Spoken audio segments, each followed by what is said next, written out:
Réaliser une boucle d'itération, c'est répéter une même opération un nombre déterminé de fois, comme par exemple ici, le clignotement de la LED qui a lieu exactement 5 fois.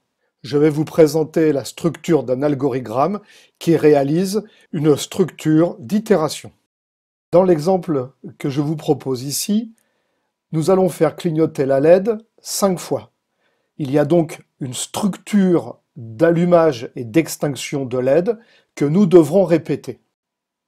Cette répétition va être contrôlée par un compteur, donc il nous faut créer une variable qui s'appelle ici tout simplement compteur et qui, au début du programme, est initialisée à la valeur 0.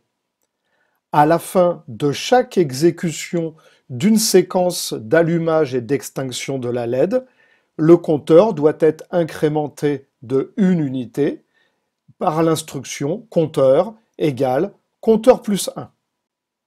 Il ne reste plus qu'à tester maintenant le nombre de fois où l'on a effectué la boucle. Pour cela, on va rajouter un test sur la valeur du compteur, mais attention, puisque nous avons commencé à compter avec le compteur étant égal à 0, si on veut faire 5 boucles, il faut s'arrêter pour la dernière boucle à la valeur 4.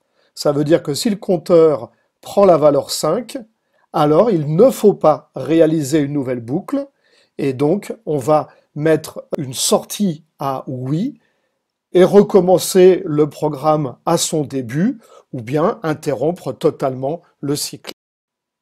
Pour suivre le déroulé de l'algorithme, la vidéo a été volontairement très ralentie. À l'initialisation du compteur, le compteur prend donc la valeur 0, est testé et comme elle ne vaut pas 5, on rentre dans la boucle, la LED est allumée, puis elle est éteinte, le compteur est incrémenté et vaut maintenant 1. Par conséquent, comme elle n'est pas égale à 5, on rentre à nouveau dans la boucle de clignotement. Maintenant, le compteur vaut 2, allumage, puis extinction de la LED, incrémentation, le compteur vaut 3, allumage, puis à nouveau extinction, incrémentation, le compteur vaut 4, on va pouvoir faire un dernier cycle d'allumage et d'extinction puisqu'on en est au 5e. Et là, le compteur est incrémenté à la valeur 5.